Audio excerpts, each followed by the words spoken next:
What's going on, everybody? This is Garrett and Lincoln over at RUNAMUCK MMA. This is the 9th corner of the Octagon.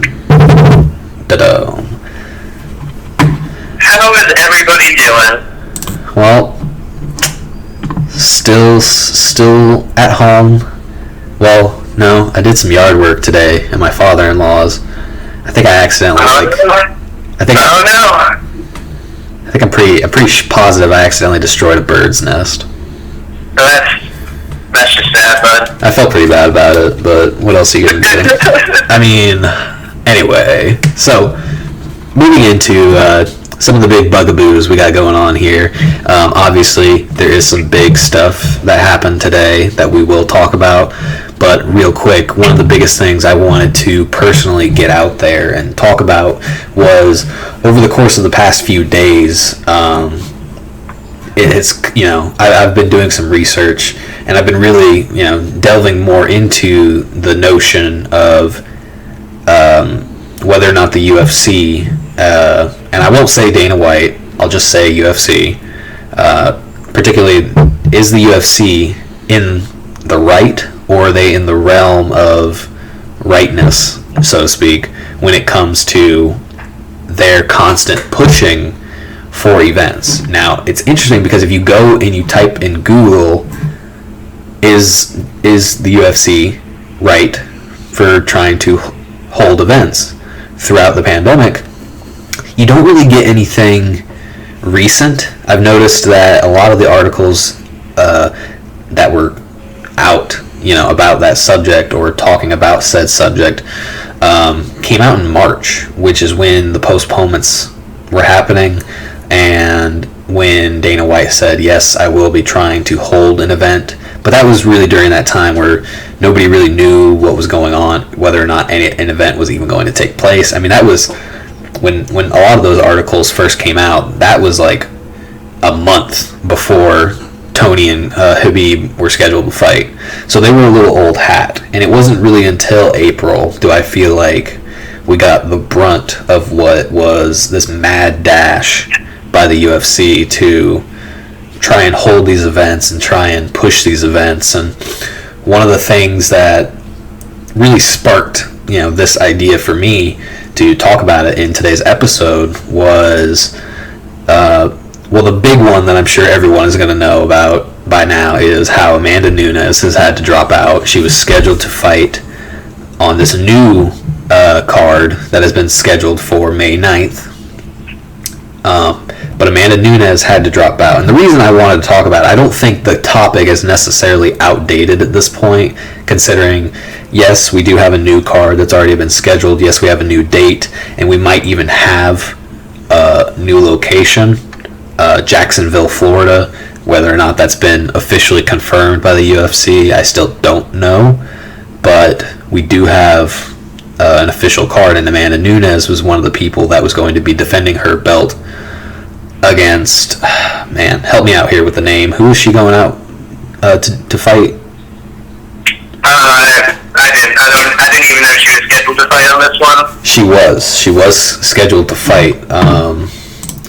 I don't recall who it was that she was going to fight, and Felicia Spencer. It was Felicia Spencer.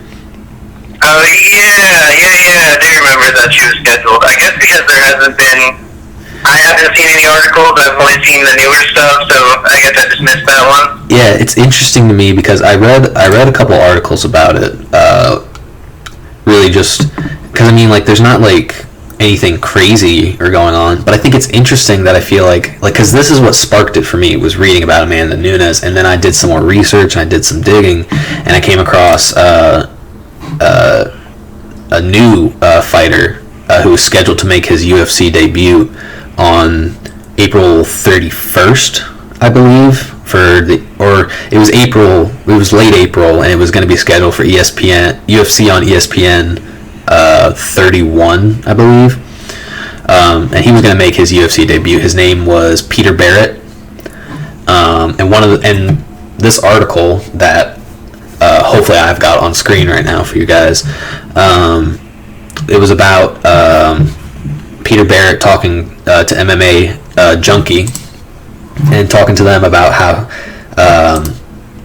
the UFC could be doing better when it comes to how they're handling the coronavirus pandemic, because the way he explained it, he really tried to say that you really should just go read the article for yourself. I'm paraphrasing here, but he basically tried to say that the UFC was basically creating this atmosphere where, more so than usual, they are creating a stressful environment in which you have to be ready to fight at any given point in time, because they're not openly communicating about the different steps in their progress, leading up to an event. They're leaving a lot up to the last minute, and it was creating an environment for fighters like Peter Barrett to not necessarily have the time he needed to have a full camp or have adequate training going into a bout, because if you know you're going to be canceled a month from now, you're training, not to say that it slips or that you fall completely off the wagon. These are all professionals, so I'm sure they stay in shape as much as they can, just to be fit if they ever do get that phone call. And this is during a regular year in mixed martial arts, not necessarily during a pandemic like now, but because there is a pandemic going on right now, it creates a different level of stress.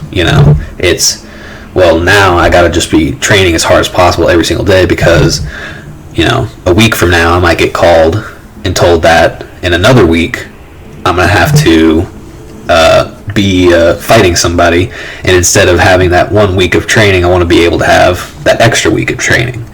But it's strenuous on the fighters because they don't know.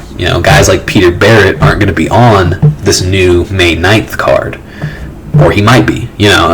He's not. We know that, but the point is, he could be, and he's not getting enough training, and he doesn't want to overwork himself for something that may or may not happen. And this is pretty much going back to Amanda Nunes, what she was going through, because when she was scheduled to fight Felicia Spencer, she basically bailed out, saying that she wasn't confident in her level of training she had received up to that point. She said that she wanted, if she was going to defend the belt, she wanted to do it maybe in June, and at that point hopefully have a more complete camp, because I can't say for sure what it is that Amanda Nunes has been doing during this time, but it's safe to say that maybe she wasn't prepared for a full-on championship bout whenever the UFC says she's ready for it, Yeah, you gotta be confident in your ability, but at the same time, everybody should always be ready. But I can see both sides of the argument. Dana White or the UFC in general would always just be like, even before this, would just be like, you just be ready at all times. Like, there's never any slacking. Like, this is the military kind of. Yeah, but definitely at this point in time, when you really can't go to a gym or work out or do anything, it makes more sense that more fighters, including lower and upper class ones, would not be confident in their ability to fight and would rather just sit it out. Yeah, and I know, it's, and really, it makes sense why fighters in general are wary about. Some fighters are of the opinion that they shouldn't even be concerned with fighting right now. People like Stipe Miocic, and of course Amanda Nunes. They don't want to have to worry about fighting during a time where the whole world is suffering, basically. Obviously at varying levels and degrees, but everybody is being affected by this in some form or fashion. And he's just the biggest man ever.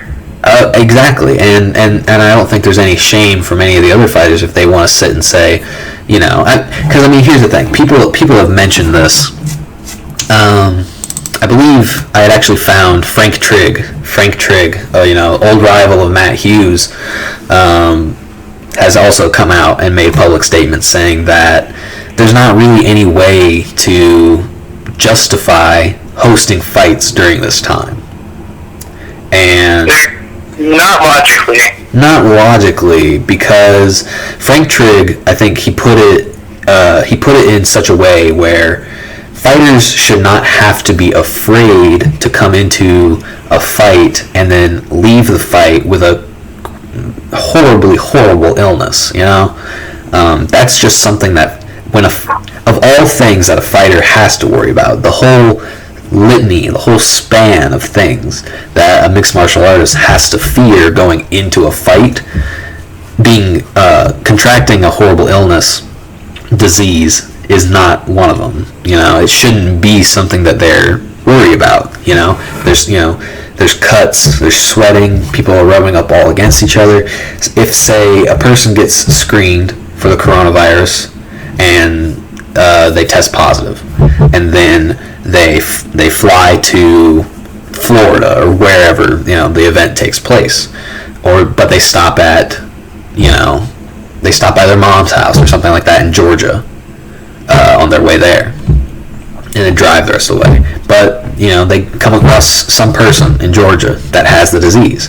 Then they fly into Florida with proclamation that they've already been screened and they're safe, and then they go and they fight, and then the guy they fight goes home with the disease, and then he goes home to his family, and then now his family's got the disease. Then the other guy who brought the disease in gets to go home to his family and give them the disease. And so there's too many different factors, there's too many different variables when it comes to this thing that a lot of people are just wary. And that's the whole reason that this event got canceled in the first place.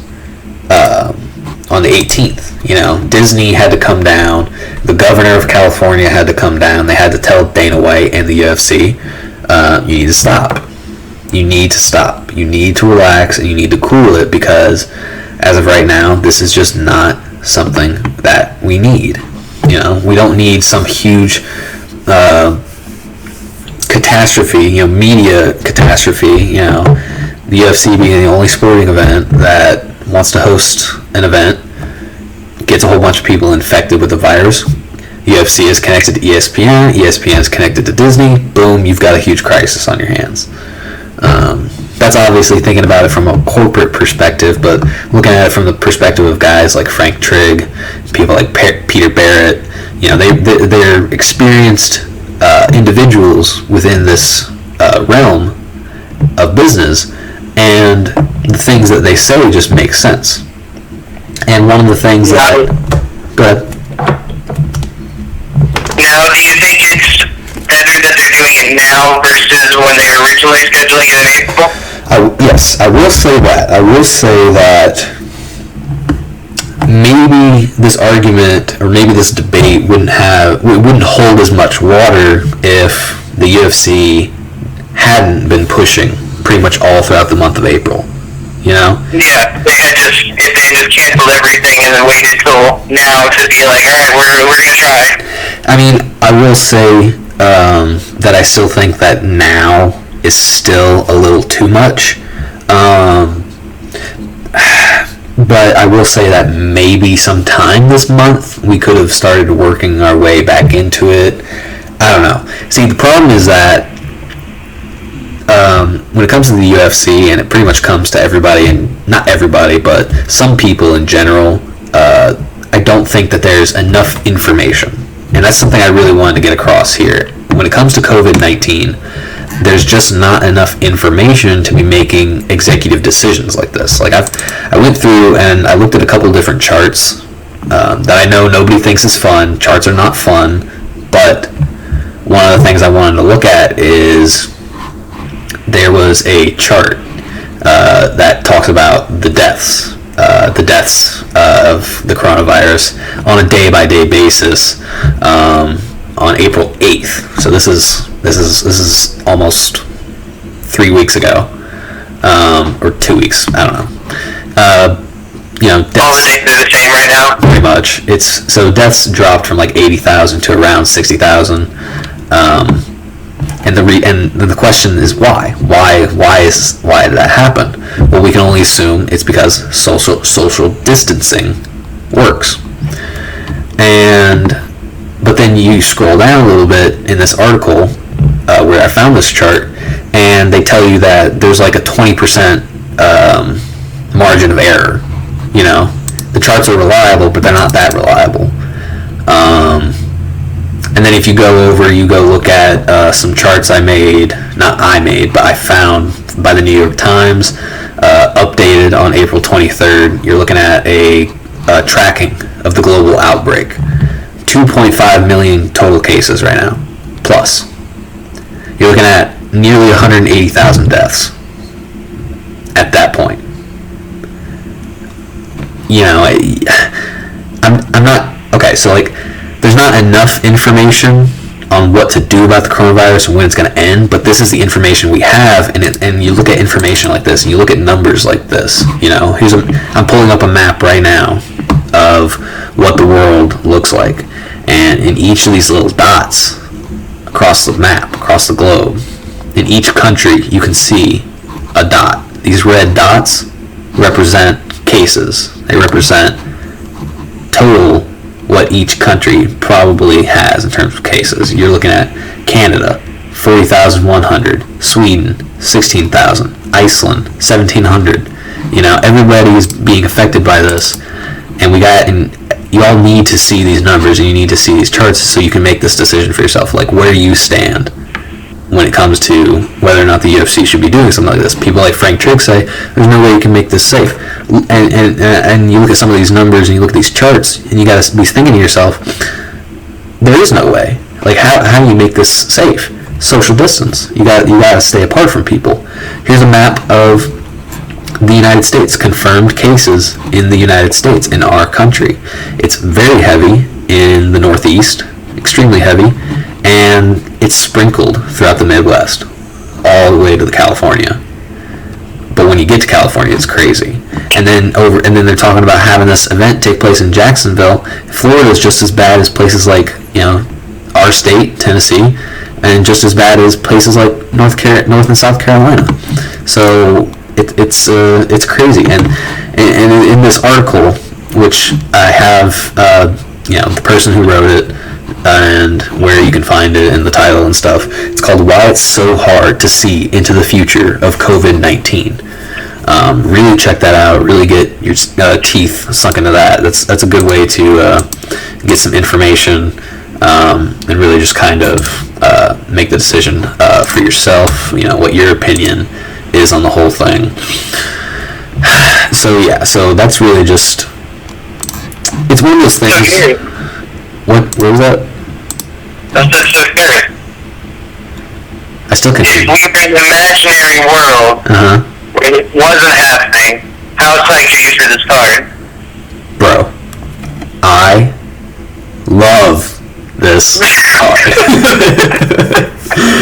Yeah, all seriousness aside, you guys, like, really getting back into, like, I love having something I can sink my hunger into, you know, my teeth, my analyst teeth. I could just really sink them into this, because now, even though there's a chance, there's a small margin that this card is not going to come through on May 9th. However, I will say, I am super fucking psyched for this. You know why? You know why I'm super psyched for this? And there's no accidents, and nobody gets the COVID. It's gonna be great. It's gonna be a landmark event. If literally it goes off without a single hitch, it's gonna be something we look back on and we wonder to ourselves, well, why the fuck didn't we do this sooner? Why didn't we do this in April? Why did we cancel any of these events? You know? Fuck. And then not only are they doing this one May 9th, because they have plans to have like 3 more also in Florida and like not very far apart. It's gonna be interesting. Like, they're really trying to get back into the swing of this. Do you want to start with the prelims on this one? Because guys, okay, fuck the early prelims. The only good, interesting person on there is Vicente Luque. I'm just kidding. That's not true. I'm pretty sure all these guys work really hard. But let's look at these prelims. I don't want to talk about those guys. Yeah, fuck those guys. Let's talk about this prelim.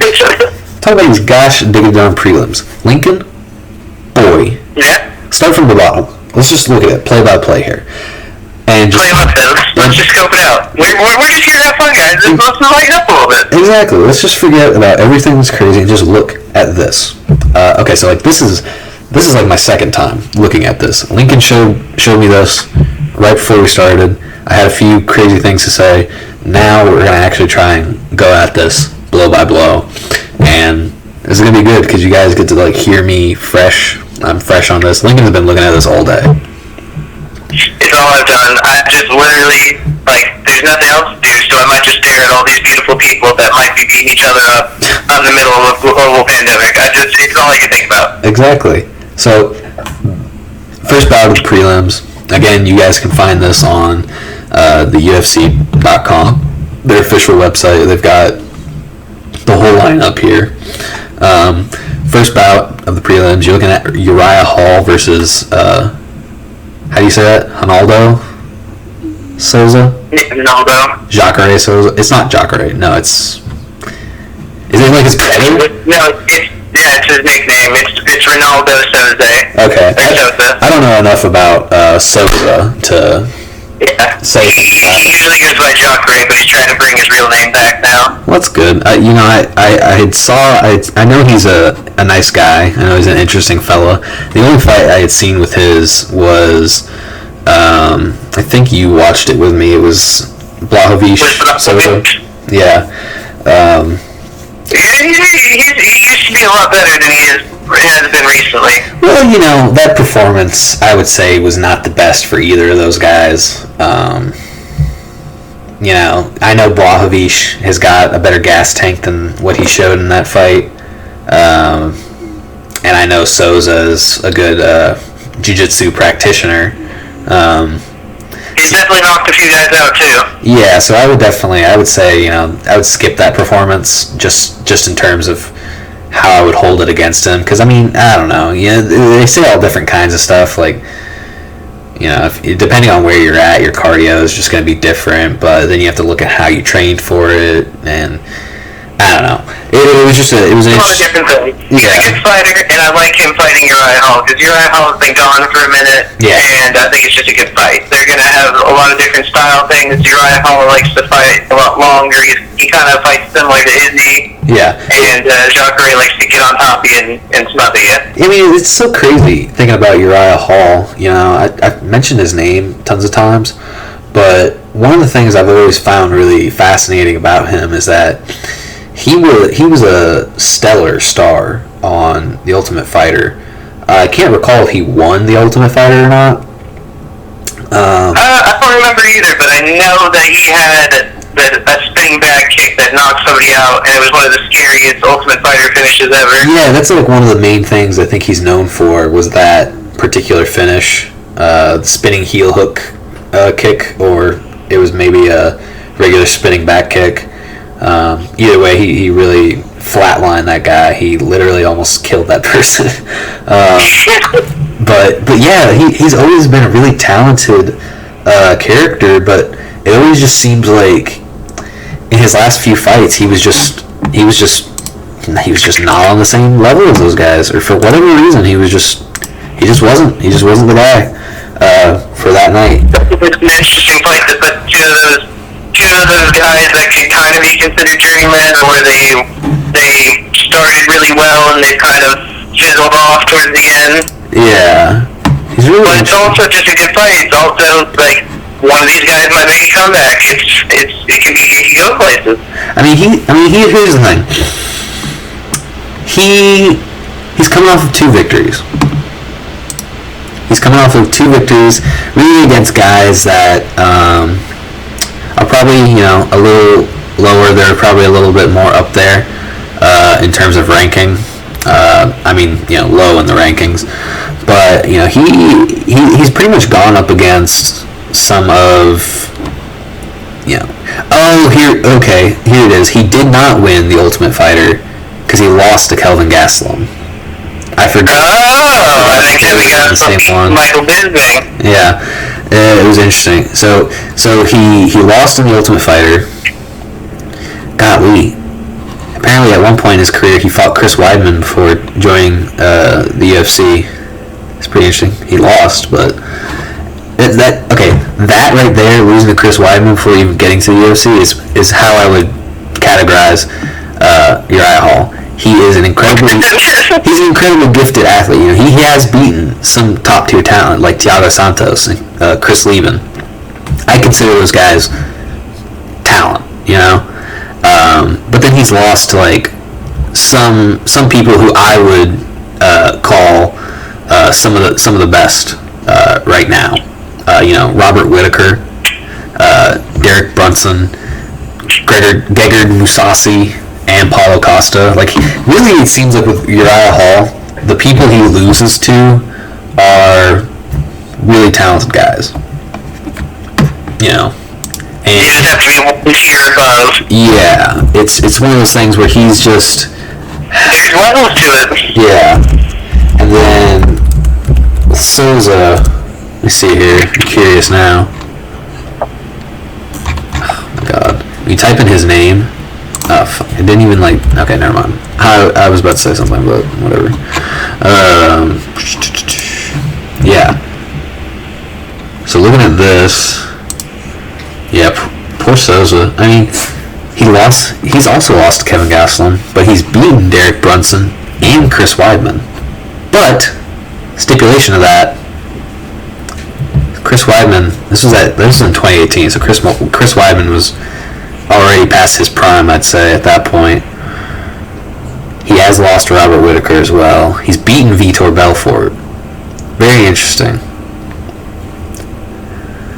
He's kind of hit and miss. He's had some wins and some victories. I mean, he's got a pretty good record. I'll say that. Whenever he does well, he does really, really well. Yeah. But then sometimes it just seems like he's almost half there. My God, Tim Kennedy, Robbie Lawler, Derek Brunson again. Yeah. He's beaten Gegard Mousasi. It's really interesting. It almost seems like most of the people that Uriah Hall has lost to, Jacare has beat, and most of the people that it seems like he's lost to, he shares losses with Uriah Hall. It's going to be a very interesting matchup, for sure. That's what I'm saying. There's a lot of interesting history in the middleweight division with these two guys. Yeah, it's very interesting. I'm surprised that they've never really matched up until now. Very odd. Anyway, move on to the next one. I'll let you take the reins on this one because you're probably more familiar with these two than I am. Carla Sparza and Michelle Waterson. I've heard of both of them. I know Sparza was a champion at one point, but that's really all I know. I know Michelle Waterson is supposed to be the karate hottie, and that's really it. I was about to say, you better treat the karate hottie with some respect. That's really all I know, for sure. Well, if you need to brush up on your history, Michelle Waterson has gone pretty much every round with every good female fighter there ever has been. Okay. She's fought Joanna. She's fought Paige Nesbitt. I'm pretty sure she's fought Rose at least once. But she's got some good fights. It seems she's kind of it's funny. She trains with Cowboy, and it's kind of like they have the same thing where they'll beat everybody, and then they'll get to that big moment where they have to come through, and then they just don't. Yeah. And Carla, she's very talented. She's a mother. It's one of the only people that I've read an article about in ESPN prior to UFC buying, or ESPN buying the UFC, that would have like an article featured about how she was a mother and how she would fight and like how she recovered after her pregnancy and stuff like that. Wow. Seems like a very accomplished lady, a very capable fighter. And everybody talks about how pretty she is in real life. That's true. I'm looking at a picture of her right now. She's gorgeous. And then you get over to Carla Sparza and you're like, now that's a fighter. That's a fighter. I'm just kidding. But I do know the history of Carla Sparza loosely. I don't know about her recent history. I do know that she was the women's strawweight champion before Joanna. And then Joanna came in and devastated her.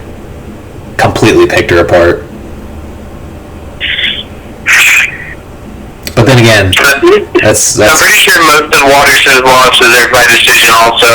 Oh yeah, that's gonna be an interesting fight. I know Sparza likes to stand and bang, and I don't really know what's Michelle Waterson's discipline. Would you say?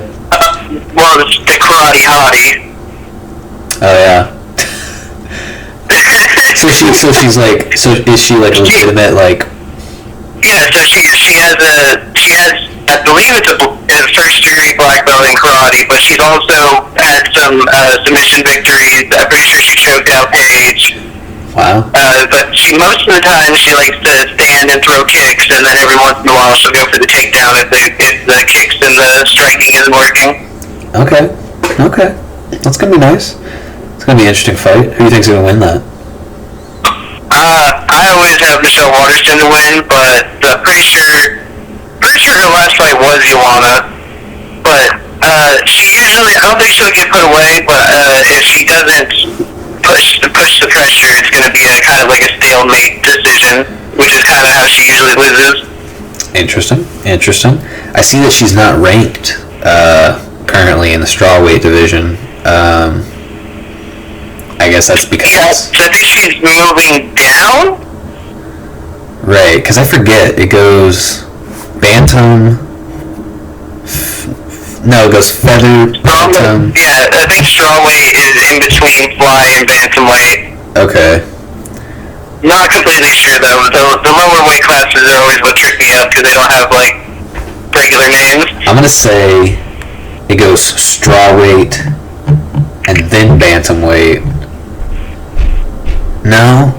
No, because they have bantamweight. Flyweight is lower than bantamweight. I know that for sure. I was about to say, I know. Maybe strawweight's below flyweight. I was about to say because when it comes to the men's division, it goes bantamweight and then flyweight. They don't have a strawweight. So that would Weird. Yeah, so that would mean that strawweight has to be where all the little tiny ladies go. Which is ironic because their current division champion looks like she's 2 of every single fighter. Literally stacked, huge. But anyway, moving on, we've got a heavyweight bout. The co-main of the preliminaries is Alexi Olynyk versus Fabricio Verdoon. Now, It's been a minute, my guy. yeah, it's I'm pretty excited. When was his last fight? That had to be like 2018. Yeah, I think you're right, because I looked it up like 2 seconds ago, and I'm pretty sure, yeah. Oh, he was on, Verdoon was expected to face Olynyk on September 15th, 2018. His last fight was in 2018. He lost to Alexander Volkov in March of that year. And he was supposed to fight Olynyk that September. However, on May 22nd, Fabricio Verdoon was flagged for a potential USADA doping violation. September. Yeah, I'm trying to see what it was. 2018, it was revealed that the substance in question was trenbolone, which is an androgen and anabolic steroid of the nandrolone group, which itself was never marketed. Something. So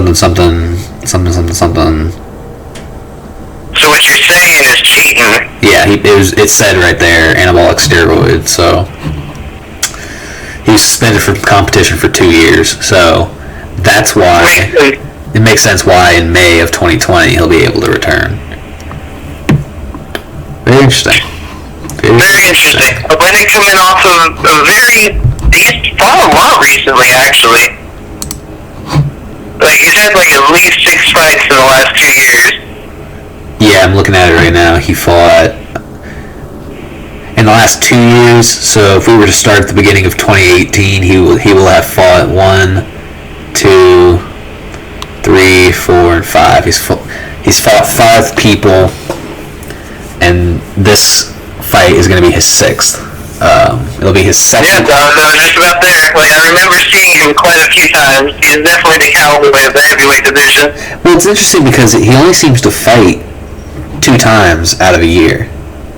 It seems to is what seems to be the pattern. is that, interestingly enough, he fought Mark Hunt, and I love Mark Hunt. I just love Mark Hunt. Yeah. Well, he hates the UFC, so. Yeah, well, what are we gonna do about it? Alistair Overeem, Walt Harris. Not let Brock Lesnar dope and then fight you? Yeah, exactly. What the fuck? That's like a literal whole other episode of just shit I could talk about the UFC. But anyway, yeah. So this is gonna be nice. This is gonna be cool because I know Fabricio Verdoon has like a crazy background in terms of martial arts. I mean, he's like 42, so it makes sense. He's both like 42. Yeah, so, well, I mean, it's interesting because on one hand, you've got Fabricio Verdoon who's doping up, and which I think, honestly, is more of an insult to the sport of MMA than anybody could ever realize and comprehend, because that's the guy who broke the win streak of Fedor Emelianenko. And so the Fedor, who most people consider the greatest heavyweight of all time, hands down. At the time when he was just crushing everybody, even though most of the people he was crushing probably not the best. Yeah, but I mean, he's fighting people like Mark Coleman. He's fighting people like. Yeah, he definitely beat a lot of amazing people. Yeah, but there's a good bit of them that weren't that great. Oh yeah, I'll say that. But that's just how Pride was back in the day. But that also seems to be like the case with like a lot of fighters. I've done a lot of the older ones at least. I've done extensive research on Matt Hughes, and I can tell you right now, most of the people that he fought only fought maybe one time, and it was against Matt Hughes. Dead serious. Dead fucking serious. You guys need to go look that shit up. It's crazy. You'll see guys who have either had nothing but losing records, or guys that are literally fighting for the first time, going up against people that would go on to become like the greatest of all time. Like you know, that's what I always say about people like Uriah Faber.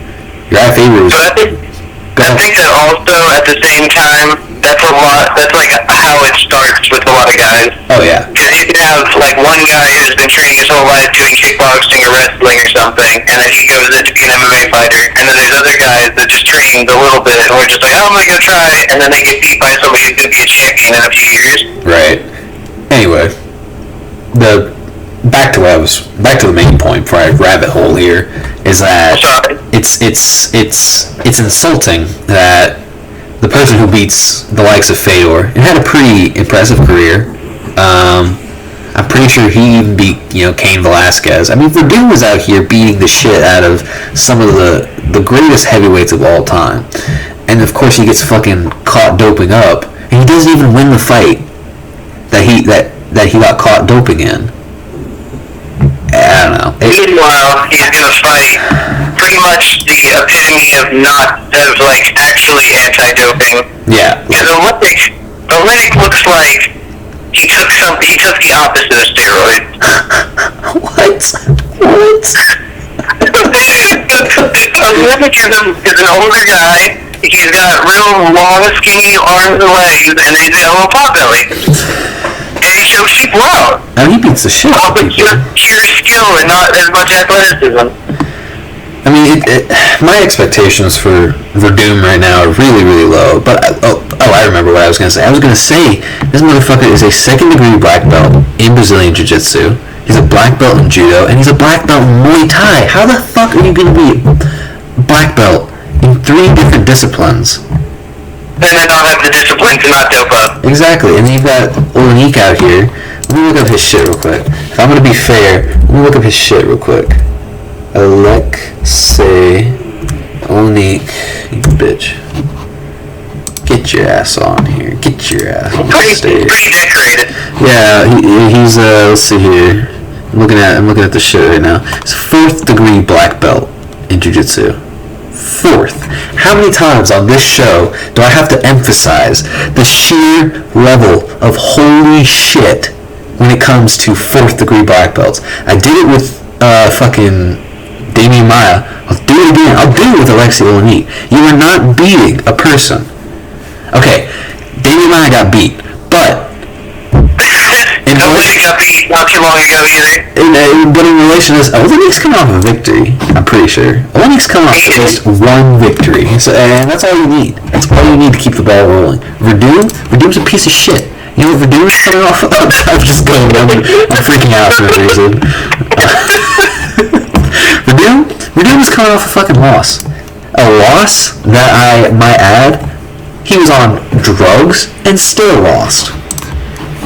So my expectations are down the shitter with this guy. You're dealing with Alexi motherfucking okay? That is a man. That is a man right there. He's got 2 Ezekiel chokes.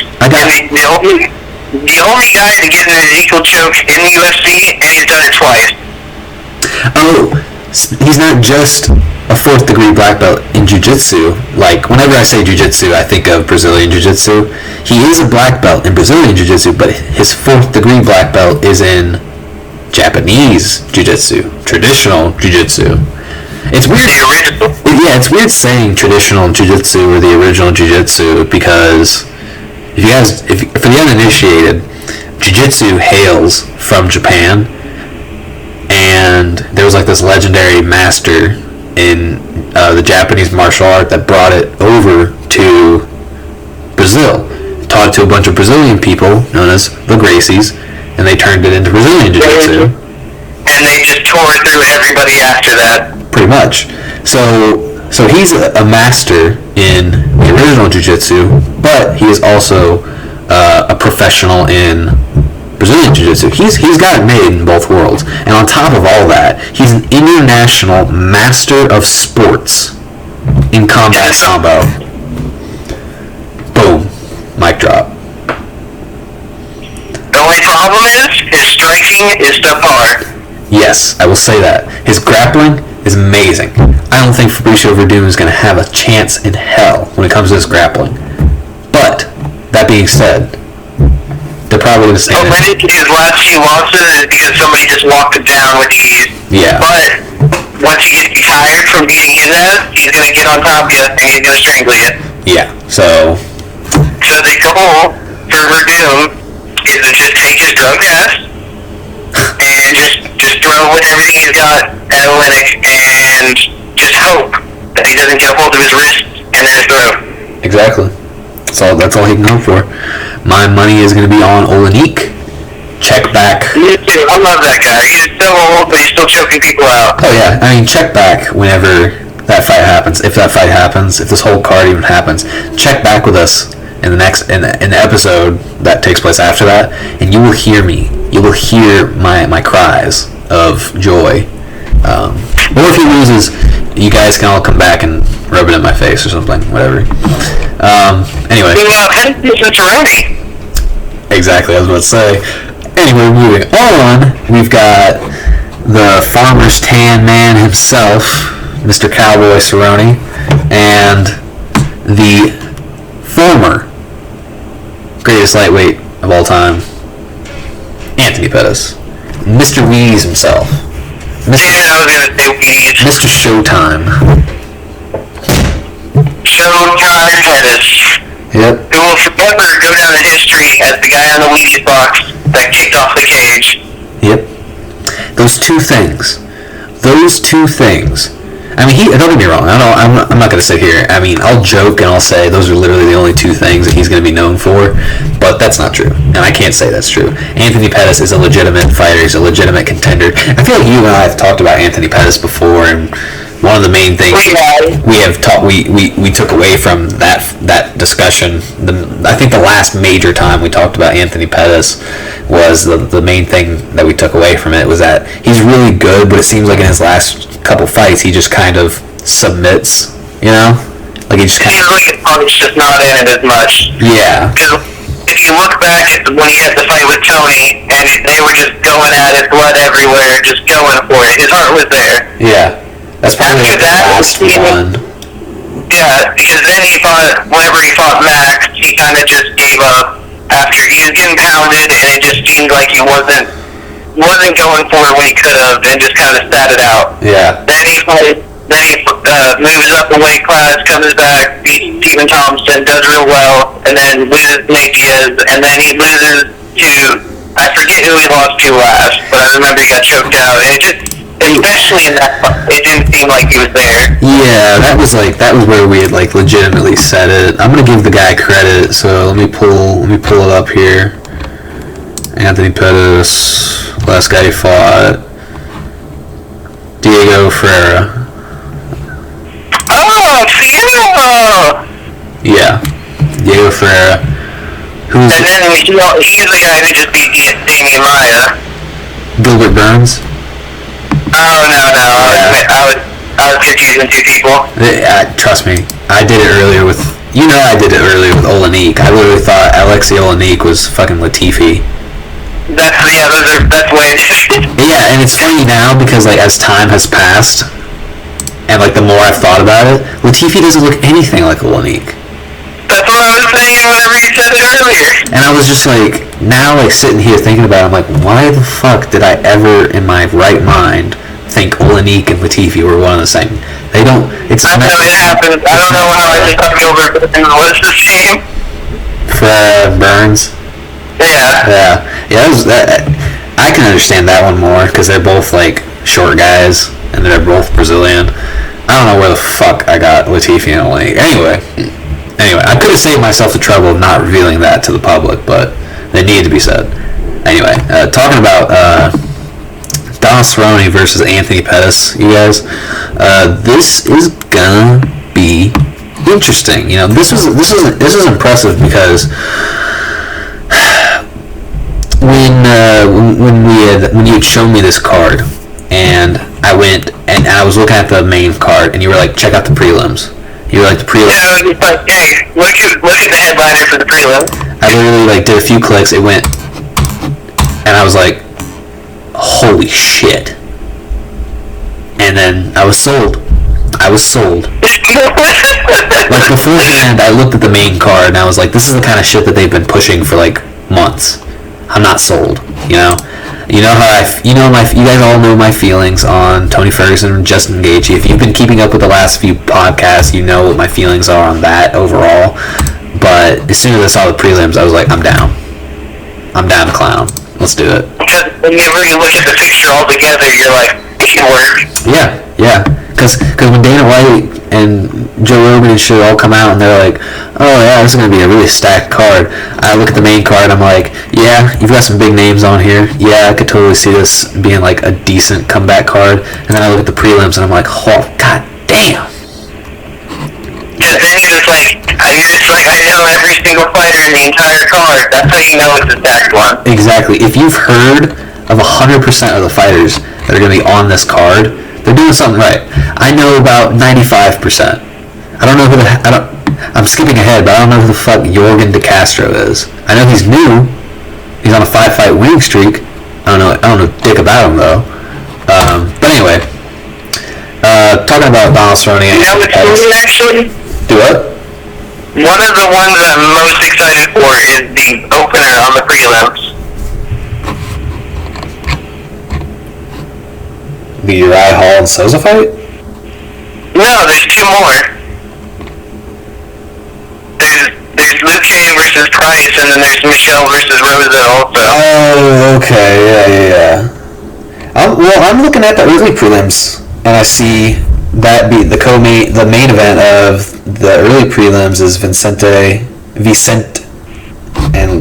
Luque versus Nico Price.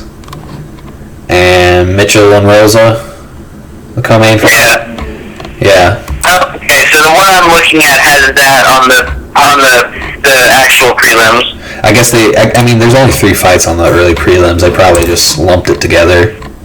Yeah, the one I'm looking at was actually not correct. But the Mitchell versus Rosa is like Mitchell is somebody that I watched on one of the seasons of The Ultimate Fighter that I really liked. Oh yeah. And he's a so he's like a country boy, and like have you seen the one where he makes a bow and arrow? No. So he just goes, they're at the tough house, and he just goes outside, cuts a tree branch, and makes a bow and arrow out of like shoestring and stuff. Jeez. Yeah, you can tell he's a good old country boy. He's got that Donald Cerrone tan, farmer's tan. Because good old country boy, and then he fights like a full martial artist. That's impressive. I love It's just stuff like that. it's just one of those weird things where you just look at it and you're watching you're watching that season of The Ultimate Fighter, and you're just like, this is the guy I want to win. Did he win? I'm not sure. I don't think I finished that season. I think I watched that one when it was on TV, and then I didn't have cable for a while, so I don't think I ever finished it. I'm not leaving anything to chance. We're looking this up. We're looking it up. Bryce I don't think Mitchell says here. Let's see. Mitchell appeared in the reality television series The Ultimate Fighter Undefeated, where I assume he was defeated. Because that's also where Violent Bob Ross was. That's the same season Violent Bob Ross was on. Okay, it says here, undefeated featherweight tournament. He defeated I'm not going to even attempt to pronounce that last name, in the quarterfinals, but ended up losing to the eventual season winner Brad Katona in the semifinals. But despite the loss, he was signed to the UFC, so that's good. Yeah, so that's good. That should be a good one. Anyway, I remember going back to Cerrone and Pettis. I know that one of the big things going into this that you and I had discussed before hitting record on today's session was that this is probably the best fight for both these guys. Yeah, they both haven't really been doing the best of their ability. Nope. Or they haven't been able to execute on the best of their ability. Yeah. In the two fights. Yeah, because you mentioned Pettis has lost to Diaz. You remember when we discussed that, when we talked about that. I think that's on camera. I think that's on video. I don't know if that's in necessarily one of our shows. But I remember we talked about that, and during that fight, Pettis had had like an injury to his thumb, and his thumb had gotten fucked up, and it had been like that like before the fight, and so he chose to fight Nate Diaz, and it just didn't go his way because he's got a fucked up thumb. So it's like, that's where I get a little wishy-washy whenever we talk about, Anthony Pettis is just giving up. We're not necessarily like fully on giving up, but in his fights, he gets to a point where he's just like, fuck it, I'd say it was after the Tony Ferguson fight. It's not the same as like when Tony just says fuck it. Yeah, because when Tony says fuck it, dude, he just goes in. Exactly. Whatever. It just seems like that's just the difference. Is what I'm saying. It's right. Like some people, when they just say fuck it, they just let it go. Like Diego Sanchez. Okay, that's fair. That's an extreme, of course. Yeah. But like some people, or like Cerrone, like whenever they just say fuck it and they know that it's just time to go balls to the wall, they just throw. Or like Justin Gaethje. True. Yeah. And it just seems like Anthony, instead of just saying fuck it and letting hands go, it just seems like he just balls up. Yeah, like instead of standing here and taking more damage, I'm done. Yeah. Yeah, and it's interesting you mentioned Cerrone, how Cerrone is not like that. For a lot of newcomers, when they look at Cerrone's last fight, if you're doing Anthony Smith, that's probably what you're going to be saying. Is that Cerrone gave up too easy, or he's a giver-upper. It's not true. In that fight, yes. In most of his other fights, like to bring up Justin Gaethje again, in his last Justin Gaethje fight, he got knocked down, tried his best to get back up, and just couldn't. His knees just wouldn't cooperate. I don't think Cerrone gave up in that last fight against McGregor. I think he just got fucked up. Upside dealer, it might have seemed like it, but his nose was broke, he was getting beat up, he fell down, he couldn't get back up. He got mollywopped. And it's like, it hurts me to say, because I love Donald Cerrone. You guys remember the last episode, I had a whole fucking dream about him. I love Donald Cerrone. I think he's a cool guy. I completely forgot about the dream. He's a cool guy. He's a fantastic athlete. it's really something that like makes me want to sit down and just go over the entire span of this guy's career, because time and again it's like the Cinderella story that just never really got to the Cinderella ending, you know? It's like he's so talented, he's so gifted, and it hurts me to say that he got fucked up in that fight. But that's what happens. Some people just get completely floored. He got more floored than anybody I've seen, you know, in recent history that comes to mind. You know, before then it was Ben Askren. I was just about to say, did you forget about Old Man Ben? Exactly, yeah. Like, before then it was Ben. And then, before that, I think it was, who's that guy I talk about sometimes, who's on Dana White's Tuesday Night Contender Series, and Rosenstruck beat the shit out of him. The guy that Rosenstruck beat in a few seconds? Yeah. Like that guy for a while. It was that guy. It was the second fastest. I don't know. That might have been the fastest at the time. And then, it was the fastest at the time. And then Ben Askren got fucked in like 5 seconds. And then now, I mean, if neither of those happened, I think Cowboys would have been one of the fastest ever. Yeah, because I was only like 30, 40 seconds. I don't even think the first minute had passed. I don't think so either. I'm pretty sure it was 40 seconds. Yeah, it was wild. It's sad, but he got fucked up. But how do I think he's going to fare in this fight against Anthony Pettis? It's going to be interesting, because I think it's going to be a very interesting kickboxing match. I think so. But it's interesting because I mean, Anthony Pettis, I'm pretty sure is a black belt in jiu-jitsu. He's choking a few good people. Yeah. Let me look this shit up here. His last submission victory was over Michael Chiesa. Yeah. He is a black belt in Brazilian Jiu-Jitsu. He's a third Dan black belt in Taekwondo. So he's definitely more of a striker than anything else. And then we've got your boy, Mr. Cowboy here. Pull his shit up. You know, they're both black belts in Jiu-Jitsu. He's a black belt in something called Gaijutsu.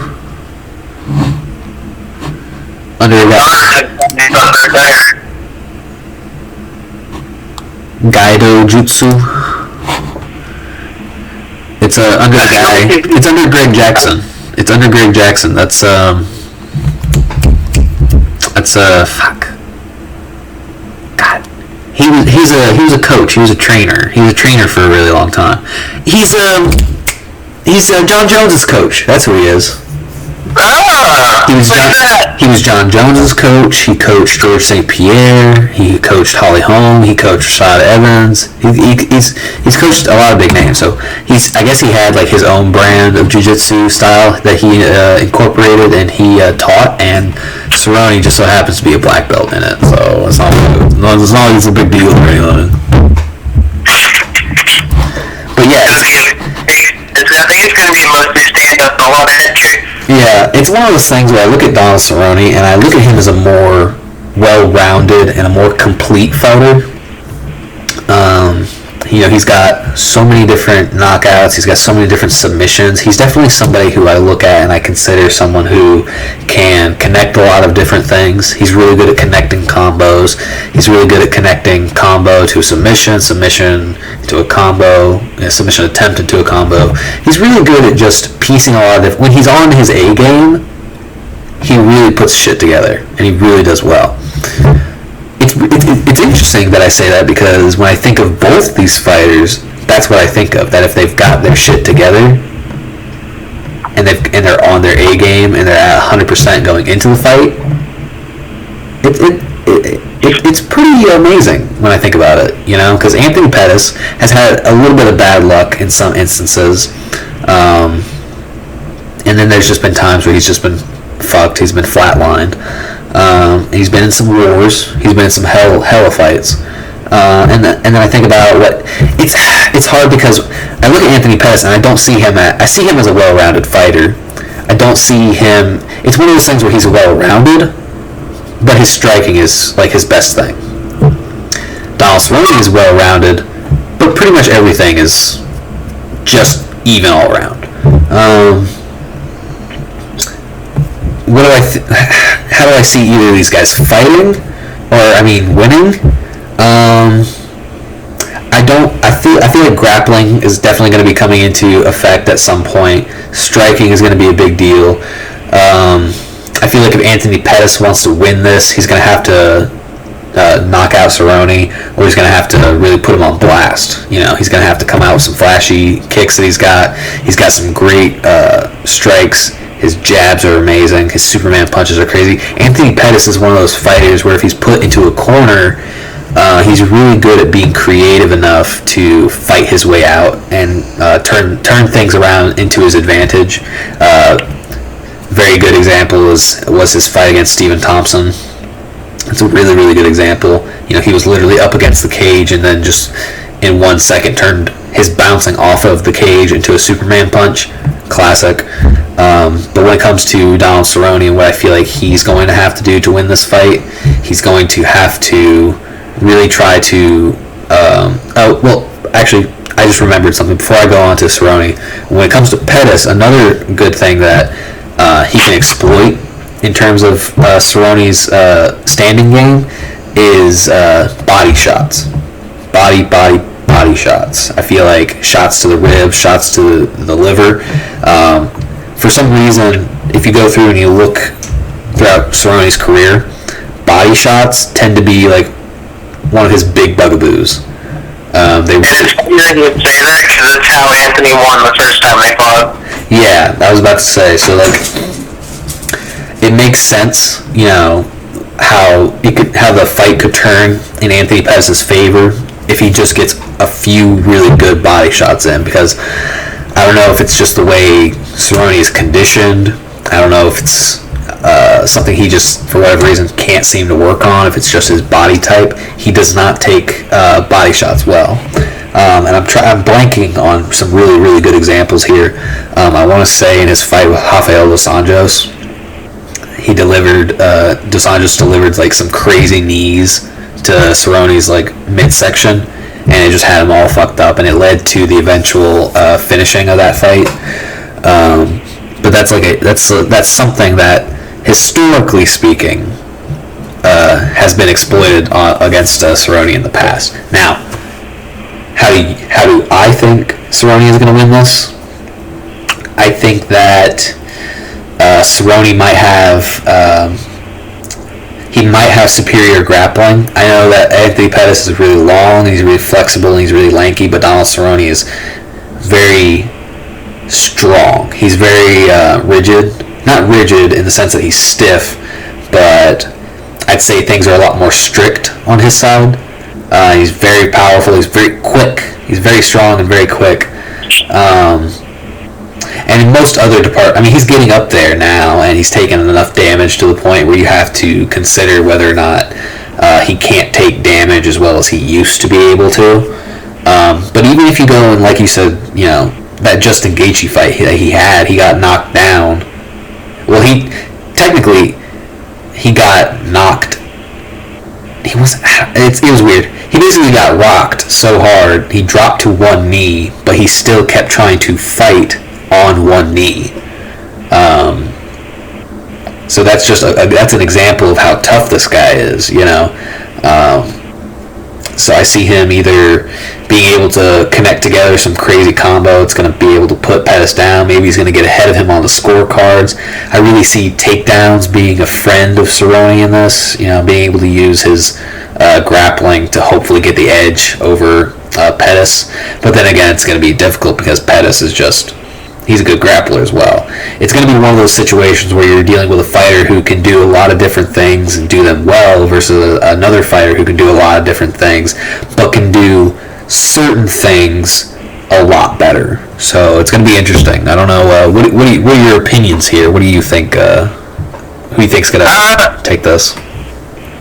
I think that Pettis is going to do better on the striking side, and I think it's going to stay standing up to the first few, and then I think it's going to go to the ground and Cerrone's going to win.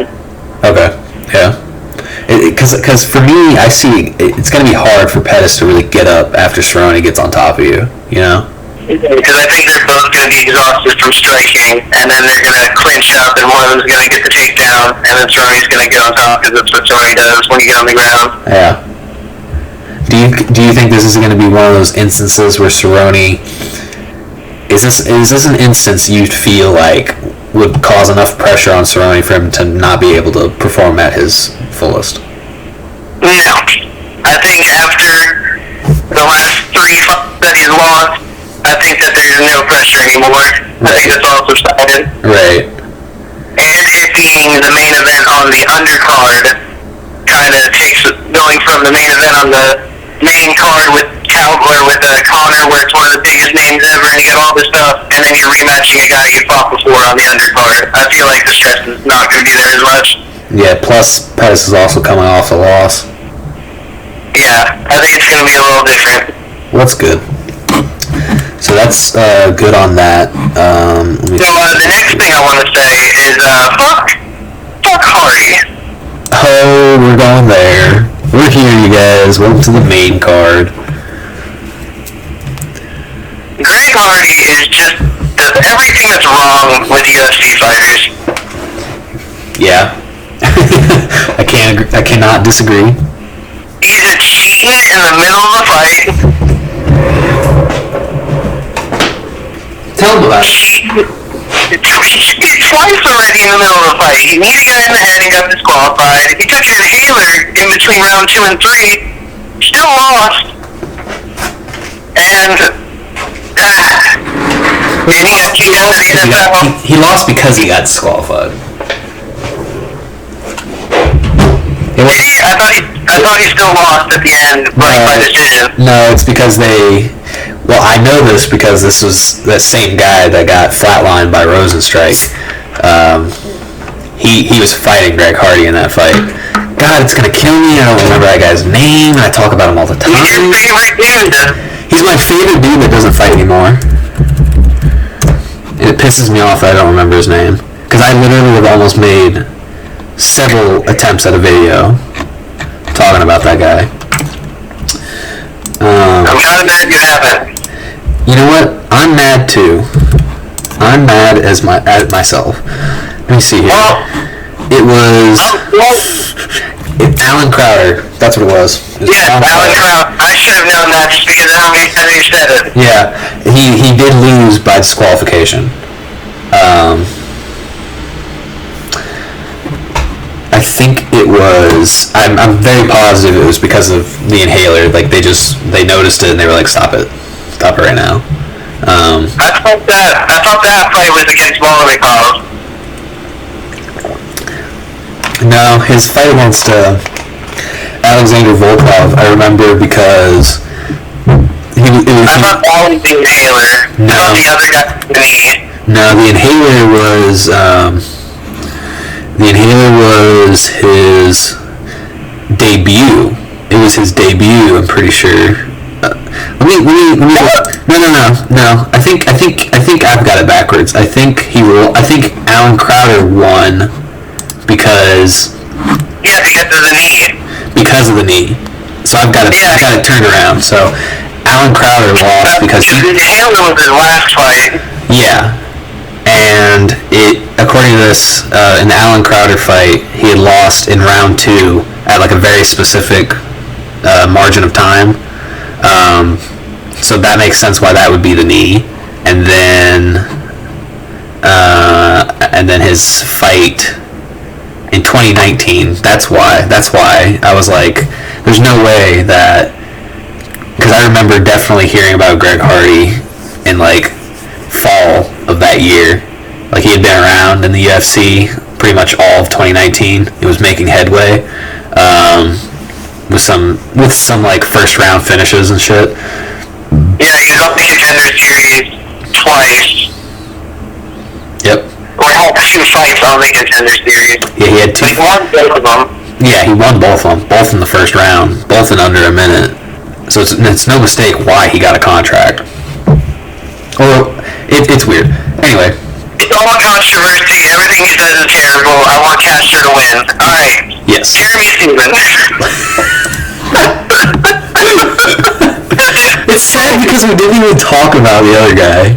It's like he said Greg Hardy's just off the card. It's like, nah, fuck it, skip it. Yeah, fuck that guy. I want to see him get his ass kicked. That's why I'll be watching it. I'll be watching to see if he gets his ass kicked. The whole reason I'm buying this card is just to see Greg Hardy get his ass kicked. So if he doesn't, I want a refund. Let's do it. Let's do it. So yes, moving on. We'll go ahead and move on to Jeremy Stevens versus Calvin Qatar. I have seen. I'm pretty positive I've seen Calvin Qatar fight before, but it was probably only like one time before. And I want to say it was against Magomed Sharipov. Yes, it was. It was against Zabit. That was that fight. That was also the first time I had seen Zabit fight as well. That was back in November, and that was a UFC fight night. I wish it would tell me what UFC fight night. It was UFC. God dang, it really doesn't tell you what the number was. That's wild. I'm pretty sure if I look anywhere else on the internet, it would tell me. But for some reason, ESPN just doesn't have that kind of resources. Anyway, yeah, I remember that fight really well because, like I said, that was the first time I'd seen either of them fight. And for just a side note, Zabit. It was a close match. It went to decision, but it was a unanimous decision in Magomed Sharipov's favor. And I just remember how tight and... I remember that fight explicitly well because Zabit won, but it was like Zabit wasn't even like on his A game. Like he had almost dominated the fight, but he wasn't even anywhere near 100% because he had been sick leading up to that. And so, like, I mean, like, Calvin Qatar did really good against him, but then when you found out afterwards that Zabit wasn't even at, like, full power going into the bout, it kind of took away from Calvin Qatar, which was unfortunate because I don't want to take anything from Calvin Qatar, you know? You know what I mean? It's like he's a really... At the same time, if that's to be at 1% of his power, then we're all in trouble. 1%. Well, he's not Usman. Just kidding. I'm just kidding. Usman be saying shit like that all the time. I'm not at 100%. You haven't even seen me at 100%. Bitch. Just wait till I get my bionic knees. Bitch, please. Yeah, anyway. Jeremy Stevens coming off of 2 back-to-back losses. Oh man, is he? Yeah, dang it, what's his name? The one was from the eye poke, and that was not really a loss. Bro, don't worry, I got you. I'm the man on the laptop right now. You're the guy in the chair. Damn, dude, he's on like a 4-fight losing streak. Yeah. Well, 4-fight in the sense that he was gonna fight Yair Rodriguez in like September. Yeah, it was Yair Rodriguez, but there was the eye poke that ended the event, and everybody in Mexico was throwing chairs and stuff. Then they rematched, and Jeremy Stevens lost the rematch. Yeah. So he's also fought Zabit, and he's also lost. He's fought Jose Aldo and lost. He's beaten Gilbert Melendez. That's notable, but he's lost to Frankie Edgar. He's beaten Renan Barao, but he's lost to Max Holloway. He's beaten Charles Oliveira. No, wait. That's false. I read it wrong. He lost to Charles Oliveira. My bad. He's lost to Anthony Pettis, Donald Cerrone, Cub Swanson, Melvin Gillard. He had some crazy knockout finishes, though, if you want to watch any of those. He has beaten Rafael Dos Anjos. I'm trying to find notable names of people he's beaten, but really all I can find are notable names of people he's lost to, which is a little unfortunate. Eve, how do you pronounce it? Eve Edwards? Eva Edwards? I don't know how to pronounce that, I'm sorry. Do you want to know why? Why? Because who the fuck is that guy? Oh my god. Oh, that's where he's from. I'm literally like scratching my brain like, bro, I've seen this bearded motherfucker before. Who the fuck is that guy? Oh man, that's harsh. That's where I remember his face, just the sheer disappointment. The sheer, oh my god, why did I open my mouth moment that was. Oh man, that was brutal.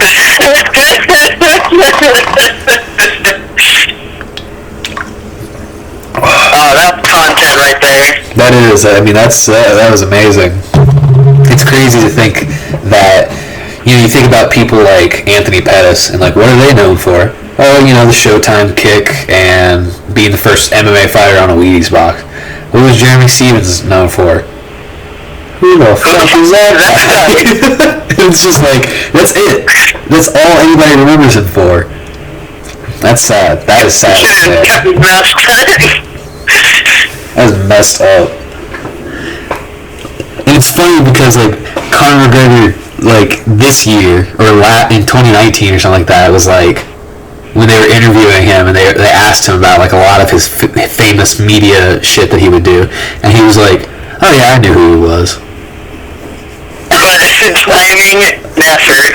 Oh, dude, just the delivery on that. I think Conor McGregor really missed a calling as like a promoter or something. Like he's. What do you think he's gonna do after all this?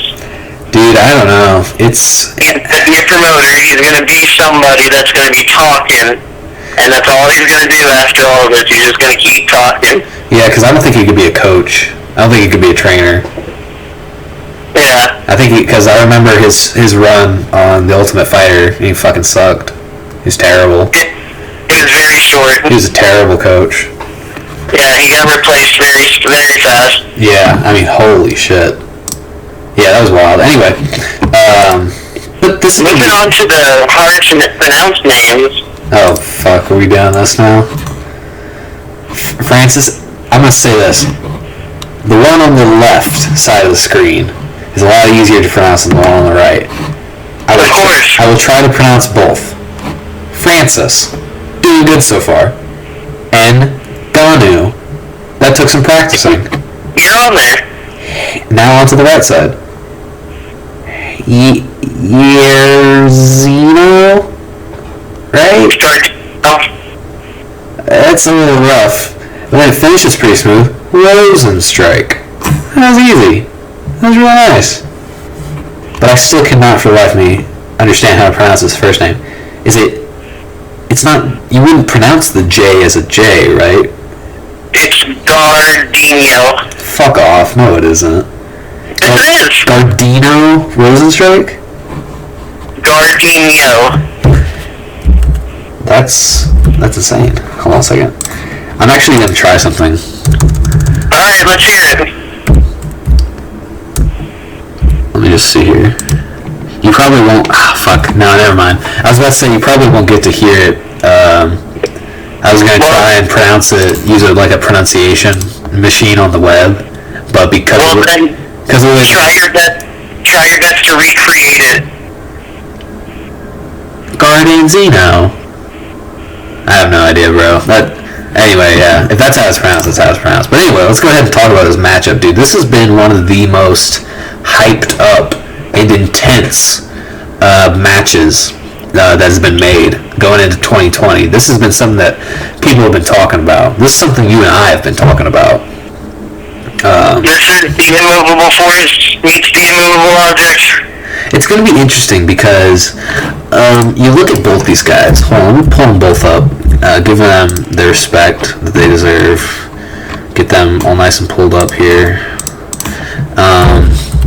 It's interesting because one of the things that we had talked about was how, on the one hand, you've got Francis, who's a legitimate title contender. You know, he really gave Stipe a run for his money. And then, since then, he lost to Derek Lewis. I don't know how the fuck he managed that. But that's pretty much like it in terms of notable losses. He's beaten the likes of Alistair Overeem, Andrei Arlovski. He's beaten Curtis Blades. He's beaten Curtis Blades again. He beat Cain Velasquez. He beat Junior Dos Santos. Francis Ngannou is a tank. He is a destructor. He's amazing. I could go on and on and on talking about just how powerful of a presence, so to speak, that Francis Ngannou is, and what he does to put that out there. The work he puts in is incredible. His striking is amazing. I mean, just the sheer strength coming off of this guy. And then you look at Rozenstruik, and you see some of the similar things. You see things like, 9-second knockout, 10-second knockouts. He's got notable victories only really over two guys in the likes of Andrei Arlovski and Alistair Overeem.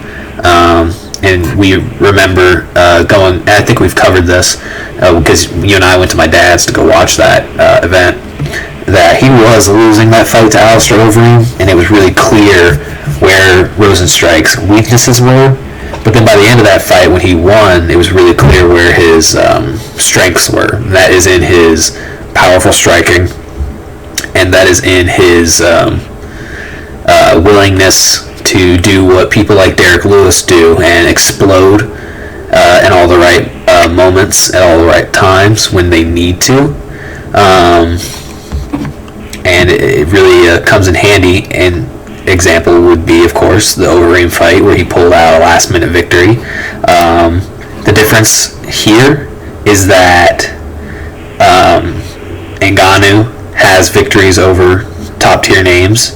More victories, I should say, over top-tier names, because Rozenstruik does have top-tier names on his under his belt. But Ngannou is just something else, man. He really is something else. I'm looking at some of their different shit that they got going on here. It seems like Ngannou is probably a more well-rounded fighter. Rozenstruik is... The thing about Rozenstruik, and this is something you and I touched on before, Rozenstruik is just... He's only 10-0. He might not have enough experience, and his fight against Ngannou is really going to be his test of whether or not he's going to be capable of dealing with that next step up in terms of competition, because he's already proven he can handle the commoners, the guys like Alan Crowder, and then he's taken that next step up, which is prove you can beat people who were at one point one of the greatest in the world. Arlovski, Overeem. Okay, he did that. Barely. He barely beat Overeem. He beat him barely, though.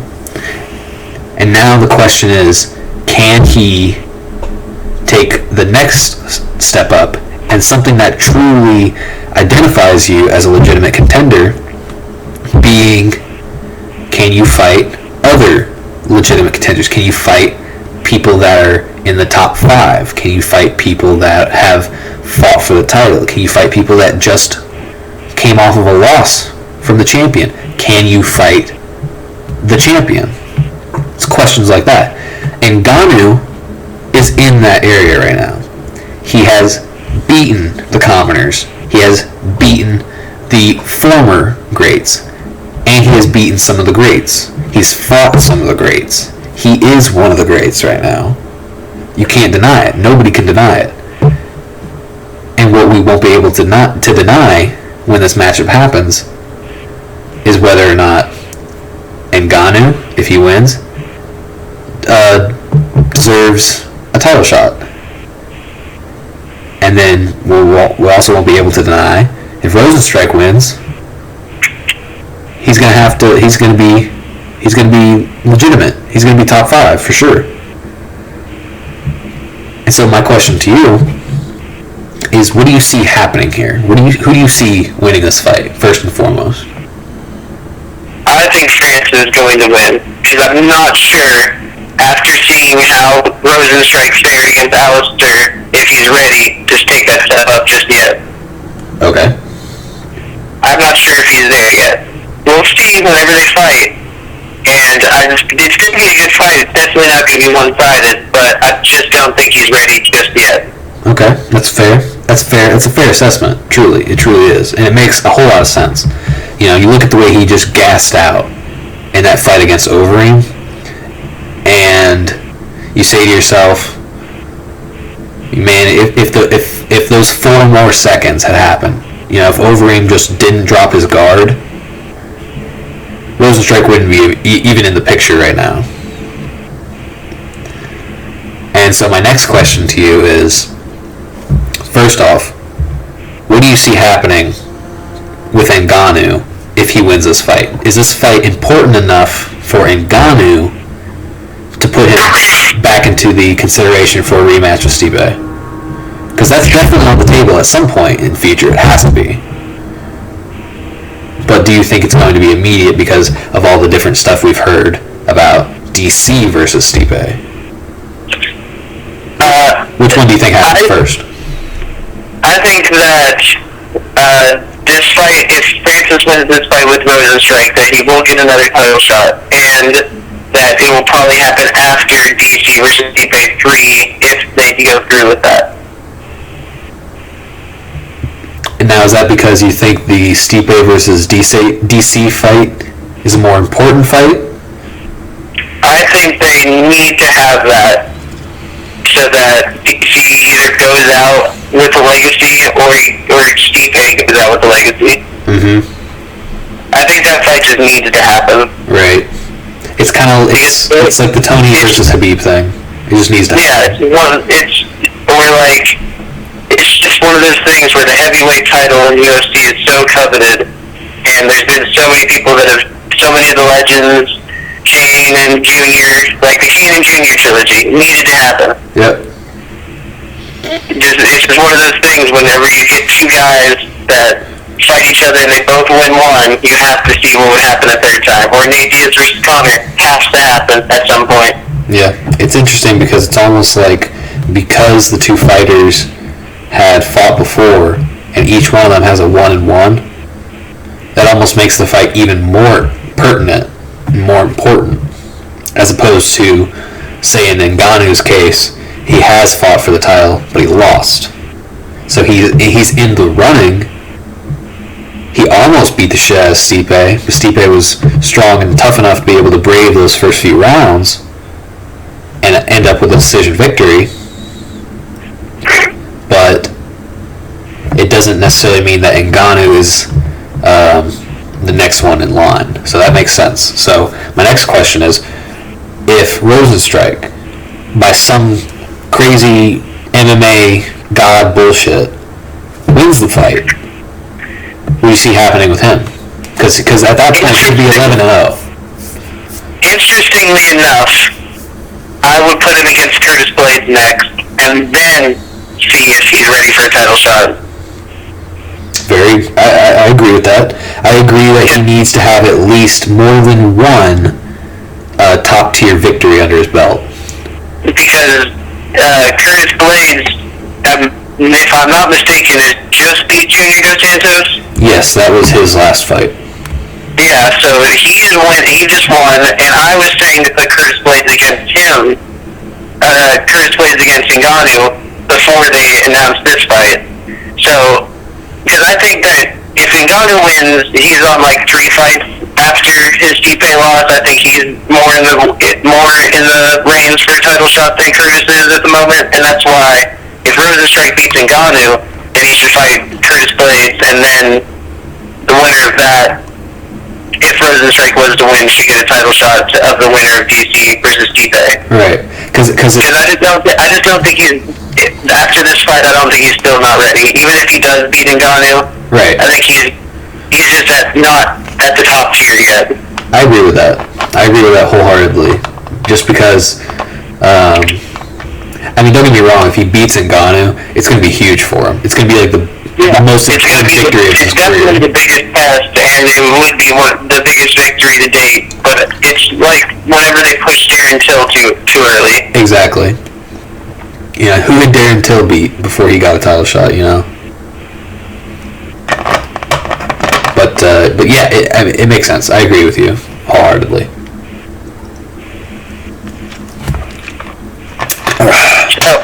Let's go ahead and. What about Triple C versus DC? Dude, you always read my mind on this shit. Like every time I'm about to like start and say, all right, let's go ahead and move on to the next one. You literally cut me off and you're like, so let's do this. And I'm just like, oh my god, I love working with this guy. It's just we're on a schedule. We've done this enough times to where the dynamics of it are starting to unravel. Yeah, it's amazing. So yeah, we should talk about this because this is a fight that is interesting because of a little bit of the history behind it. So for all you cool cats and kittens out there, the history leading up to this was Henry Cejudo, after just having been relieved of his flyweight title, was looking to defend his bantamweight belt. Finally, right? It's been like a year, and he's finally getting around to doing it again. And so, when it came to who he was going to fight for the bantamweight strap, it made sense at the time that he was going to do a rematch with Moraes, because Demetrius Johnson is in Japan, or Australia, or whatever, and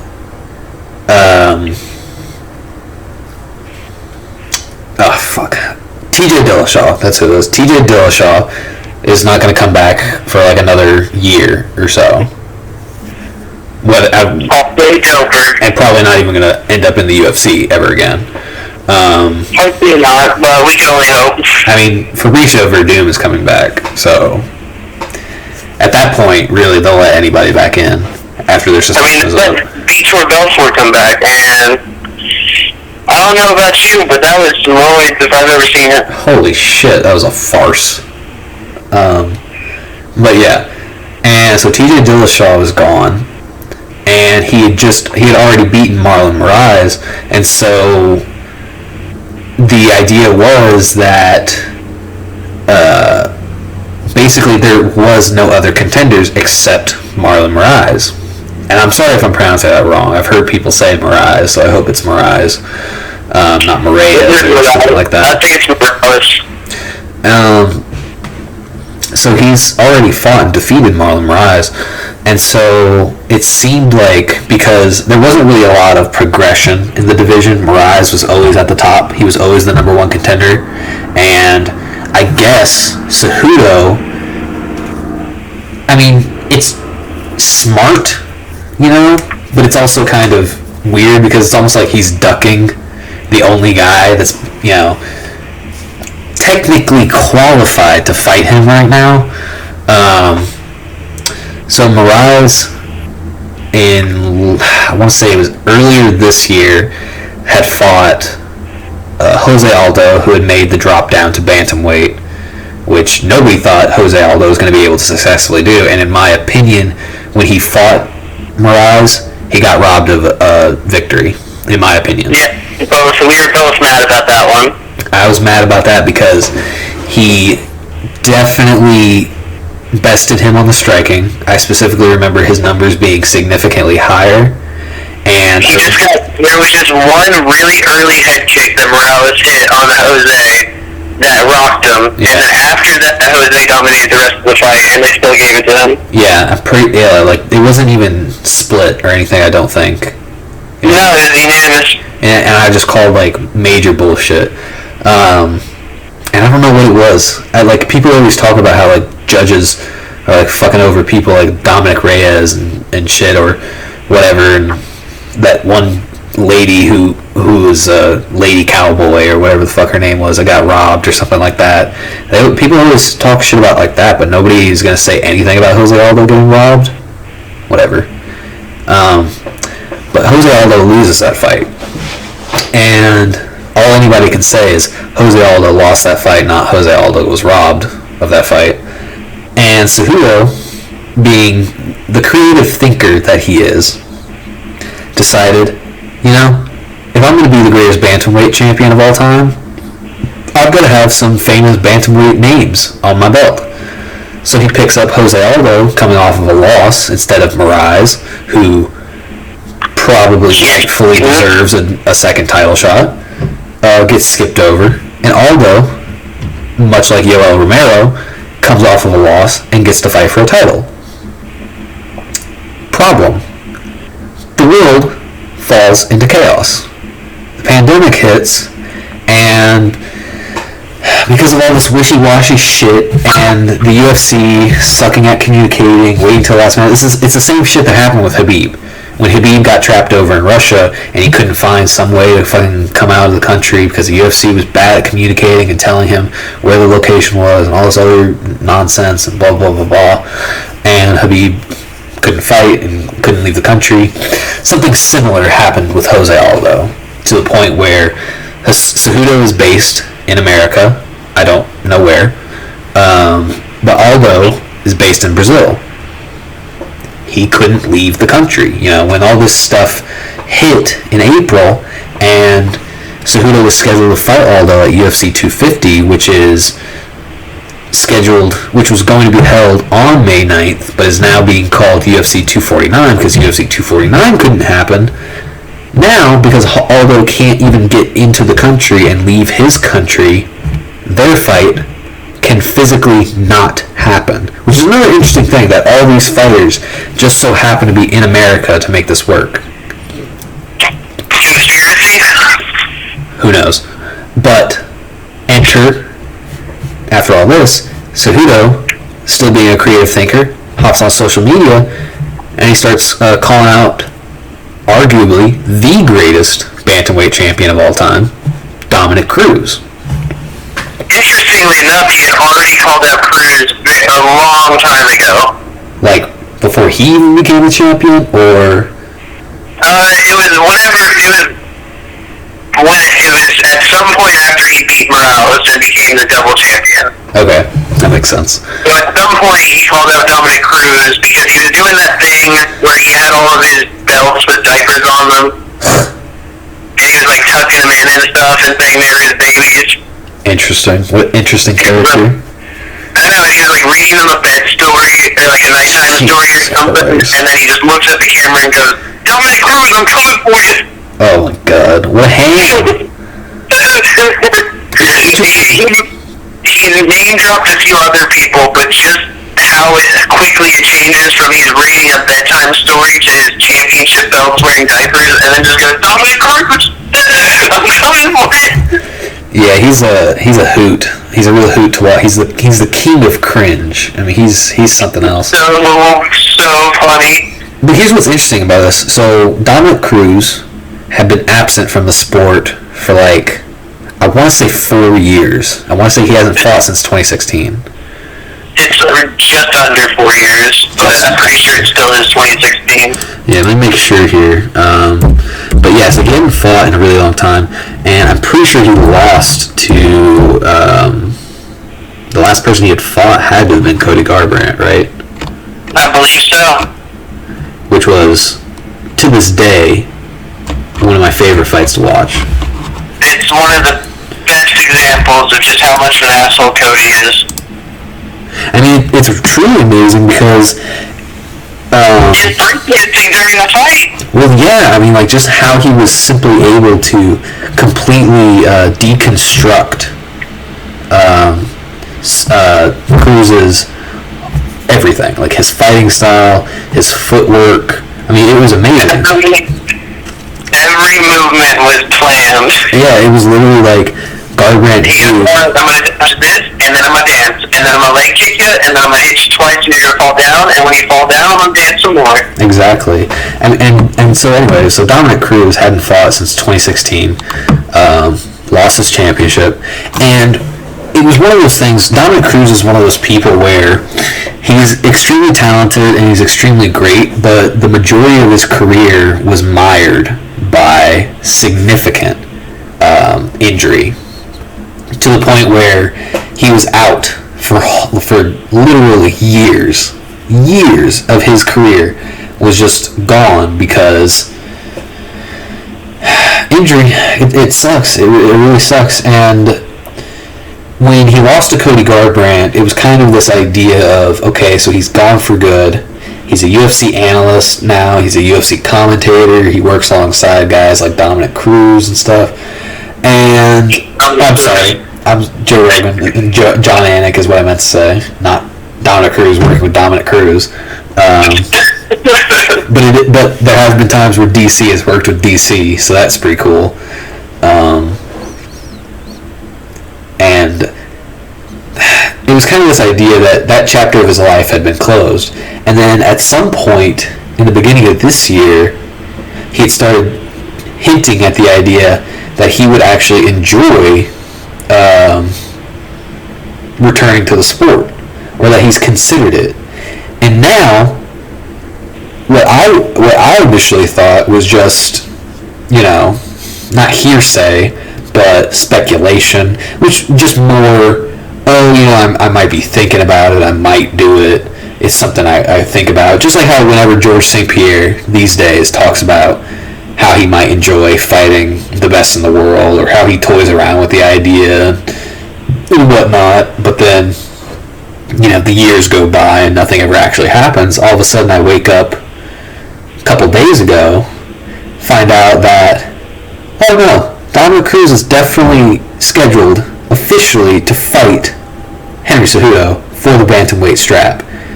And I can't help but think to myself, what did I miss? How did this happen? I'm not complaining, don't get me wrong, I'm super psyched to see it. The greatest bantamweight champion versus the current bantamweight champion. It kind of paints this picture of, okay, it's not on the same level, but it almost has the same magnitude if GSP came out of retirement to fight Khabib Nurmagomedov. Or, I'd say that's about, it's probably not on that same level, probably not of that same magnitude. It's probably kind of like when Uriah Hawk or Uriah Faber came back and won. Yeah, I mean, it's kind of, GSP coming back to fight Nurmagomedov is like a 10 out of 10, and then Dominic Cruz coming back to fight Cejudo is like a 8 out of 10, 9 out of 10. But it's good. But I feel like when it comes to that, my only concern that I have is Dominic Cruz going to be ready for this? I'm more worried about what happens if he wins. Right? Like, is he going to get injured during training and have to be out for another 3 years or something? Like, Dominic Cruz doesn't have, he's got a good track record, but when it came to injuries, especially on his legs, yeah, that's concerning. Like, you don't want to hold up an entire division. Okay, it's ironic that I say that because I'm also talking about Henry Cejudo here, who has been doing the same thing. Who literally holds up 2 whole divisions at a time. Yeah, and it's fucked. It's fucked because Dominic Cruz, it happened with him through injury, and it was not of his own volition. Cejudo, on the other hand, is such a fucking cockhead. He's willing to hold up entire people's lives just so he can hold on to some gold longer. Whether or not he really deserves it is... He's the Triple C! Yeah, it's dumb now, but anyway. I feel like, it's weird because, I almost shouldn't have this concern because every time Dominic Cruz has been out for a significant long time, he's always come back, almost way better than before. He was out for 3 years in 2011. From 2011 to 2014, he was out for 3 years with, an ACL injury. It just tore some ligaments in his knee. His knee got all fucked up. And he did the recovery. He did the training.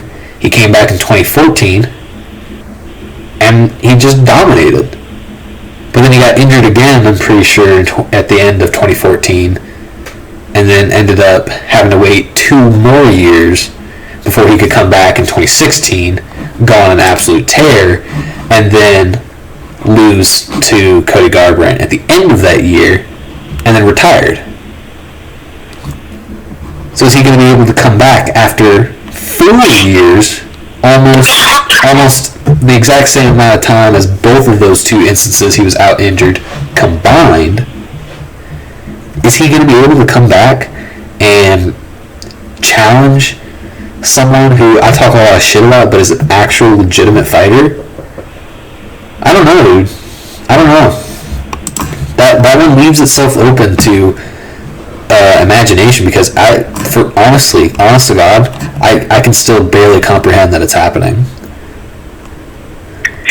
It's a dream fight for sure, and it's not one that I really expected. Whenever they were pushing Jose Aldo, I was very excited about it, but nowhere near as excited as I am for this. Yeah, because this is literally like Dominic Cruz is stepping back down from the clouds to challenge a measly mortal who had risen above everybody else. It's going to be weird. But it's also going to be interesting because if Cejudo does beat Dominic Cruz, it's going to be one of those things where that's a legitimate notch under your belt, you know? Because you can say whatever you want, like, oh, you know, ring rust, Cruz wasn't ready to come back. You know, I just got through explaining how Cruz had come back from actual serious injuries and still retained his championship, you know, coming back. I don't really see him retiring and coming back and being god-awful, you know? So if Cejudo beats him, that's like, damn, dude, you beat Demetrius Johnson, who's got one of the craziest records of all time. You beat TJ Dillashaw, who was doped out of his mind when he fought you, and you're gonna try and beat Dominic Cruz. You know, assuming you beat Dominic Cruz, you just beat the greatest bantamweight champion of all time. And you know what that reluctantly makes Cejudo? The best bantamweight and the best flyweight, because he beat Demetrius Johnson. Yes.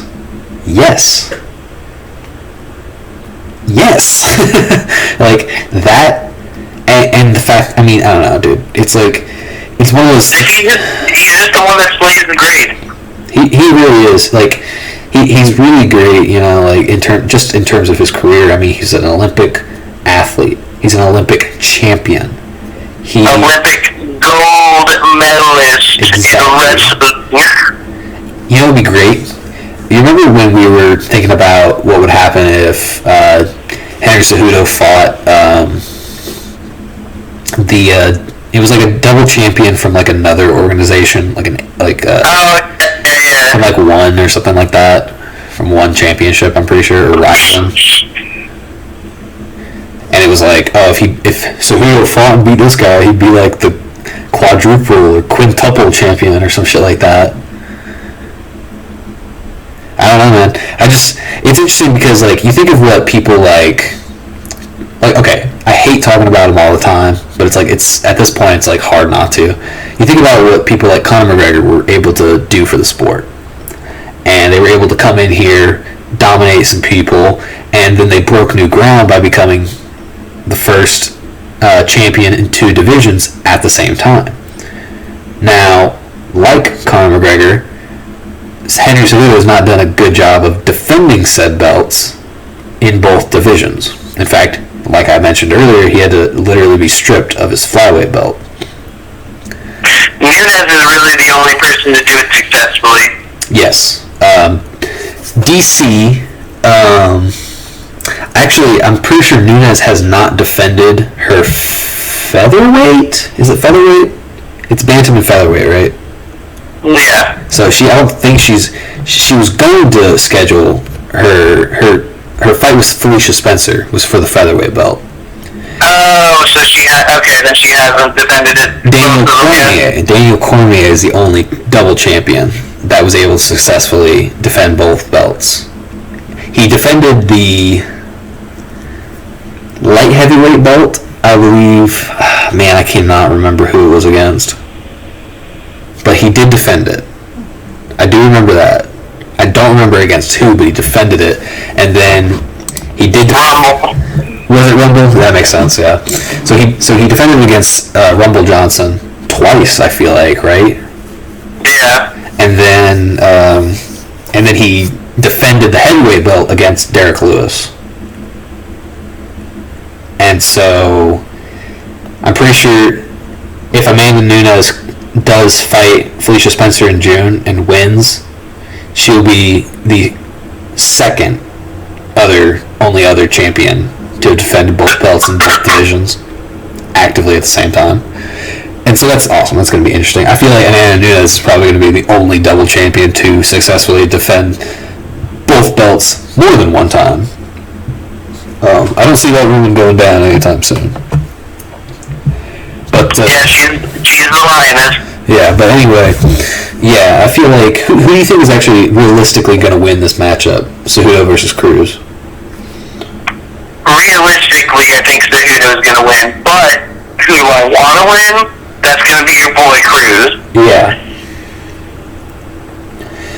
Now, who I see winning this, if this was like prime Cruz and he had never stopped fighting, he'd never blown out both of his knees. Yeah, honestly, dude, I'd probably give it to Cruz. I feel like because his footwork and his fighting style, and especially his reach, he's got a full 4 inches over Cejudo in height and reach. So I feel like that combined with his crazy footwork would potentially win him this fight.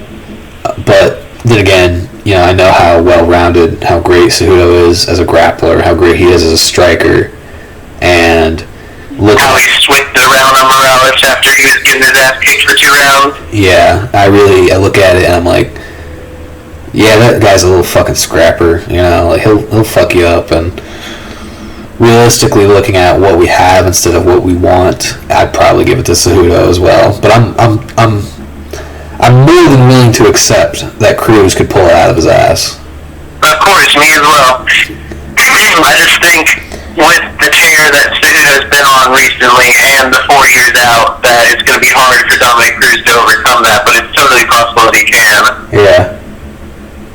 I forget who it was that was on undercard or something like that, and they had fought this year. Fuck, they might have fought UFC Fight Night 170 on Kevin Lee and Oliveira card, probably on the undercard of that. I forget his name. I'm never gonna remember it, but he had not fought in like 3 years, and I think he was like, oh, I just need some time off to train. He literally trained for 3 years, and he came back. He dominated his fight. So it's possible. It's definitely possible. It's possible to retire, not be in active competition, but still training like you are. And then if you're like Cruz and you've been thinking about coming back at some point and you've been training on that caliber, then with that in mind, then it's like, well, fuck, man, Cruz could totally fucking do this, Exactly. But yeah, so that's what we think about that. Let's go ahead and just move on to. We'll briefly mention the main event of the card because I feel like we've already talked about this a fuck ton. You know how you were saying that I was reading your mind? Those were almost the exact words I was going to say. I was going to be like, well, I think we've talked about this enough, so who do you think is going to win? I think Tony Ferguson's going to win. Just because I've seen Tony Ferguson in all different kinds of situations. I've seen Tony Ferguson dropped before and still win the fight. Tony Ferguson is just so sharp, and he's so toned. He's so versatile. And then Justin Gaethje, I know, is a great wrestler, but I know he also doesn't use that wrestling a lot. I know he's a great brawler. I know he's a good tough guy. He's beaten the shit out of guys like Michael Johnson, Donald Cerrone before. So I know he's capable.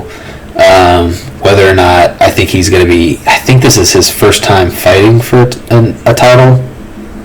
Yeah. title in the UFC. Right, yeah. I know he was a champion, I'm pretty sure, in the... fuck. I forget what it was. It was like World Fighting Mixed Martial Arts. What is the World Series of Fighting, but that's now called the PFL. Oh, okay, yeah. That's interesting. I didn't know that. But yeah, I'm gonna.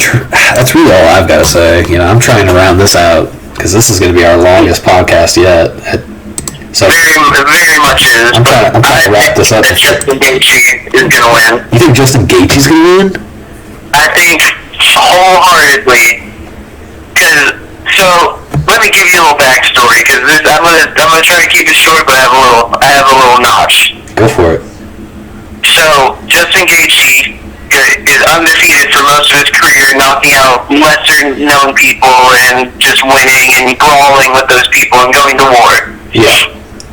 He gets to the UFC, wins one fight, gets onto the Ultimate Fighter, already has all of this star-struck everything. He's gonna be great. Loses the next two fights to former champions a former champion and a soon-to-be champion in Eddie Alvarez and Dustin Poirier. And after that, he takes some time off. He comes back and wins 3 fights, first-round knockout. I think he's gonna destroy Tony Ferguson. Because Tony Ferguson has been dropped by people, but he's never been dropped by your boy, the ultimate highlight reel, Justin Gaethje.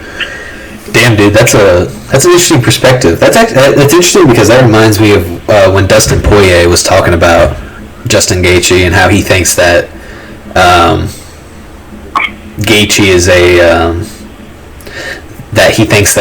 Tony versus Gaethje.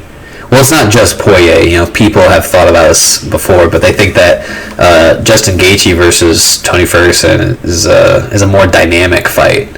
Matt Serra, that's the other guy I'm thinking of that comes to mind. Matt Serra, Dustin Poirier, guys like that. They've been saying that Justin Gaethje versus Tony Ferguson is a more interesting fight because you've got these two guys that are both willing to stand and bang, but they're also willing to get around and grapple, you know?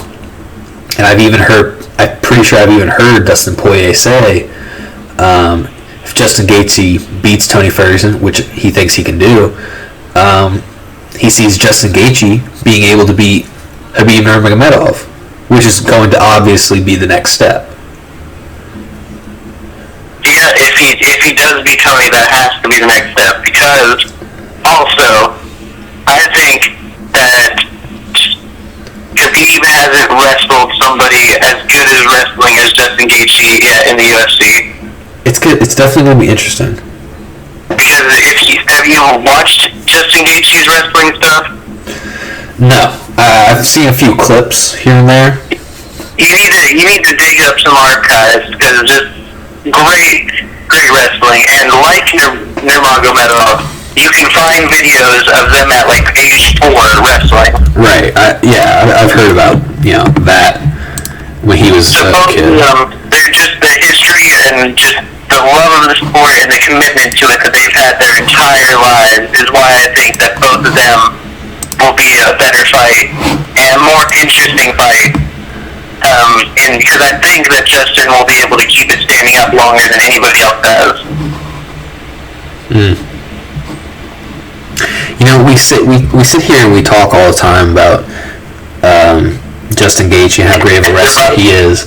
I don't want people to get the wrong idea. I don't want people to put this past Tony Ferguson because Tony Ferguson, a lot of people don't really remember this. Tony Ferguson is an actual NCAA